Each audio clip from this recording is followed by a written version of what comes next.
pendirian BMT saya, yaitu KSPPS BMT Al-Furqon.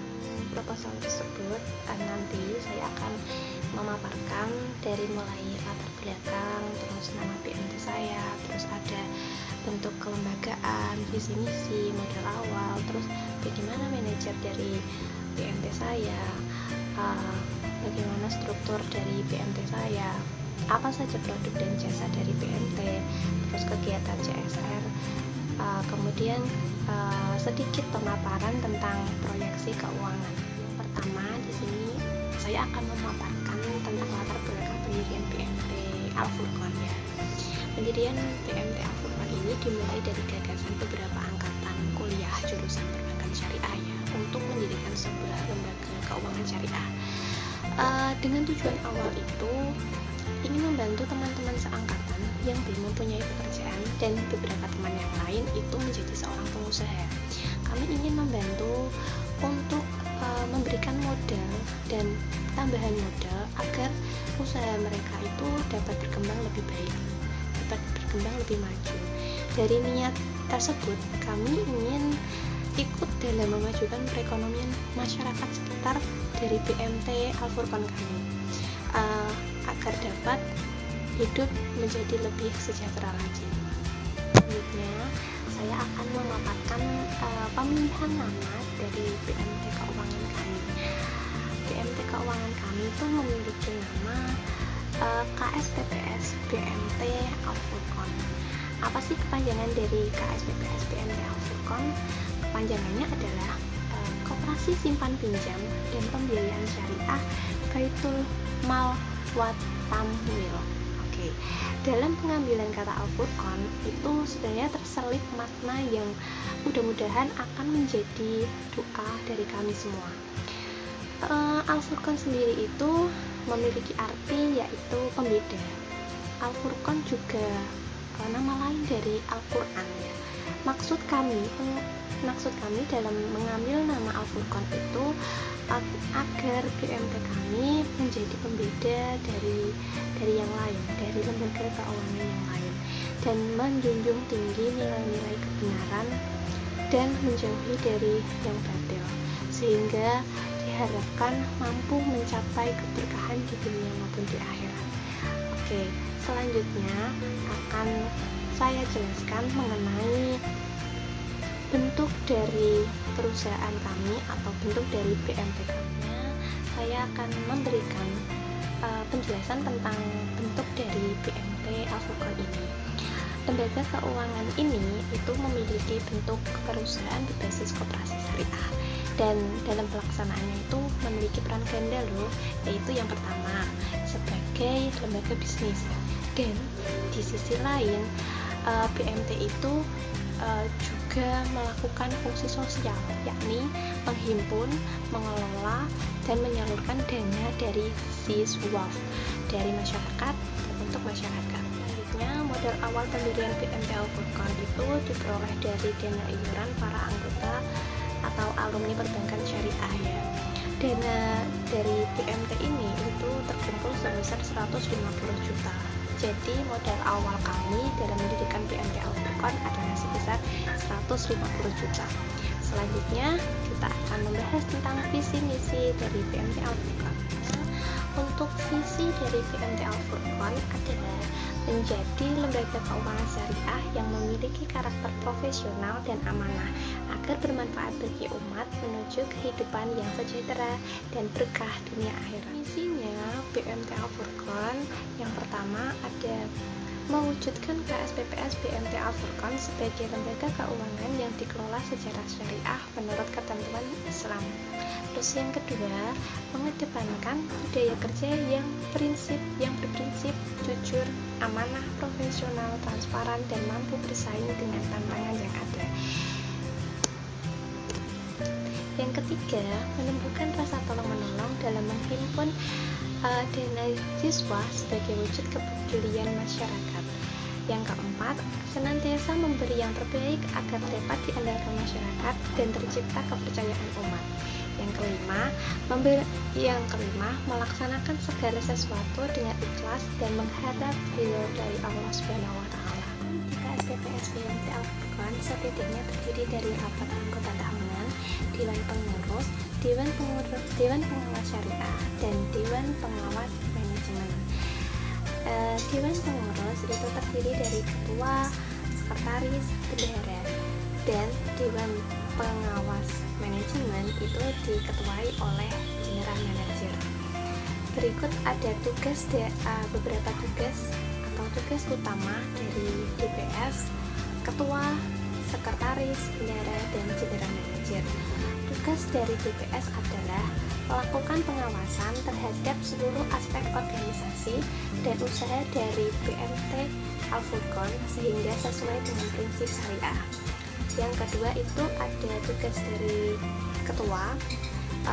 Tugasnya itu mengelola organisasi secara keseluruhan demi terwujudnya visi dan misi dari KSPPS PMT Al-Furqon. Selanjutnya, untuk tugas dari sekretaris adalah sebagai penanggung jawab atas lalu lintas administrasi secara umum dan pemegang kebijakan umum atas administrasi dari PMT Al-Furqon.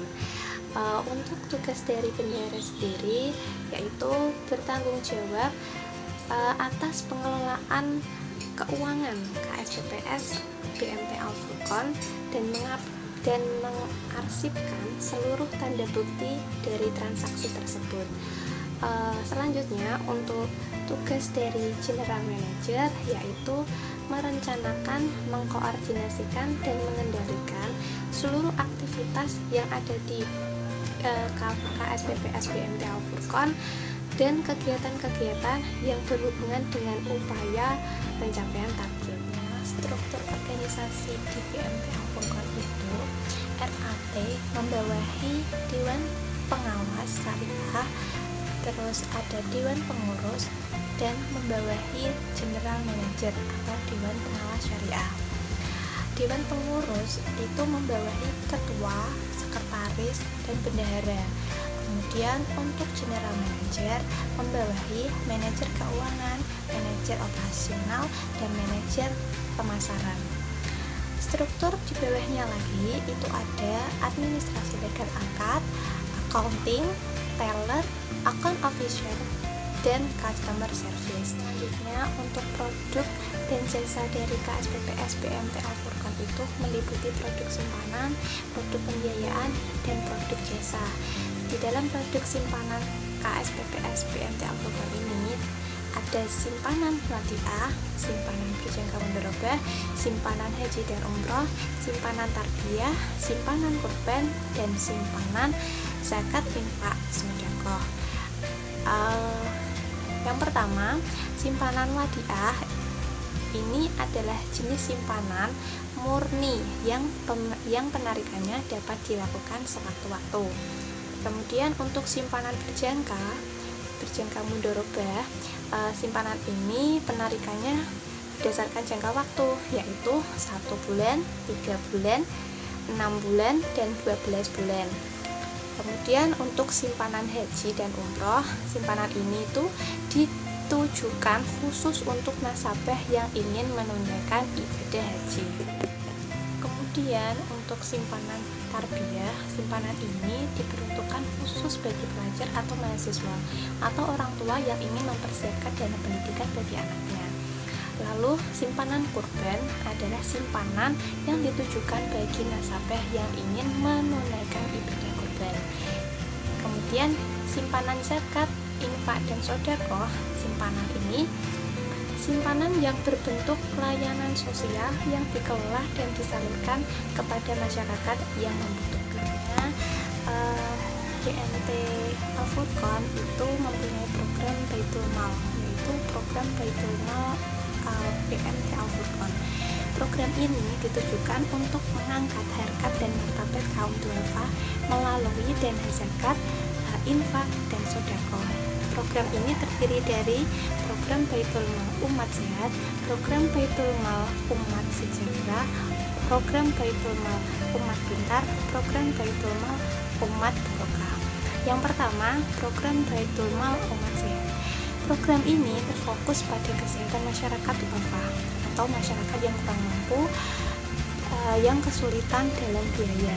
Kegiatannya meliputi yang pertama, pengobatan gratis setiap bulan sekali di puskesmas sekitar BMT kami.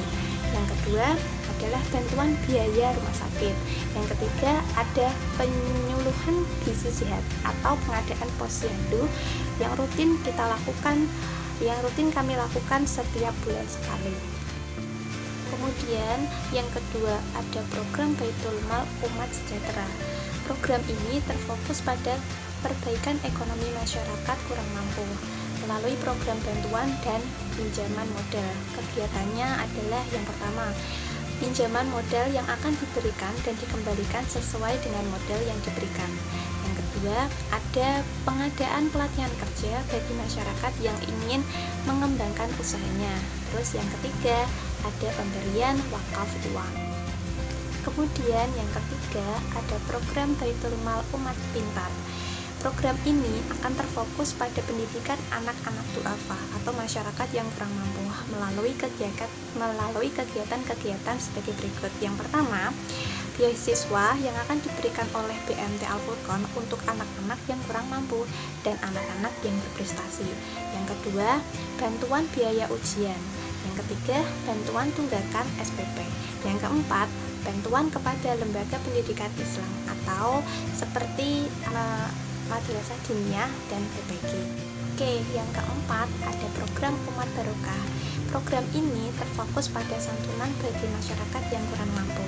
Kegiatannya meliputi yang pertama, kegiatan santunan anak yatim yang dilakukan setiap 10 Muharram.